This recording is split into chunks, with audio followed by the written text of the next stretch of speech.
എല്ലാവരുടെ ജീവിതത്തിലും ജീവിക്കുവാൻ വേണ്ടി വിധിക്കപ്പെട്ട ഒരു നിശ്ചിത സമയമുണ്ട്. ഈ ലോകത്തിൽ ആരും എന്നേക്കുമായി ജീവിച്ചിരിക്കുകയേയില്ല.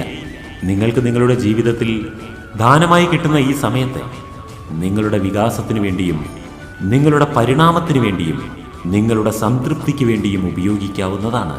എന്നാൽ നിങ്ങളുടെ മനസ്സിൽ അസൂയ ബാധിച്ചു കഴിഞ്ഞാൽ നിങ്ങൾ നിങ്ങളുടെ സമയത്തെ മുഴുവൻ മറ്റൊരാളെ പരാജയപ്പെടുത്തുവാനുള്ള പരിശ്രമത്തിൽ ഉപയോഗിക്കുന്നതാണ്. അത്രയും സമയം നിങ്ങൾ അവരെക്കുറിച്ച് ചിന്തിക്കുവാൻ വേണ്ടി ചെലവാക്കുന്നതാണ്. നിങ്ങൾക്കൊരാളോട് അസൂയയുണ്ടെങ്കിൽ, അല്ലെങ്കിൽ നിങ്ങൾക്കൊരാളോട് വിരോധമുണ്ടെങ്കിൽ, ആ വ്യക്തിയേക്കാൾ കൂടുതൽ ആ വിരോധത്തിൻ്റെ അഗ്നി നിങ്ങളെയായിരിക്കും ജ്വലിപ്പിച്ചുകൊണ്ടിരിക്കുന്നുണ്ടാവുക. ആ വ്യക്തിയോടുള്ള വിരോധമോ അസൂയയോ സമാപ്തമാകുമ്പോഴേക്കും അഗ്നി കൊണ്ട് ജ്വലിച്ച നിങ്ങൾ പുകയുവാൻ ആരംഭിച്ചിട്ടുണ്ടാകും.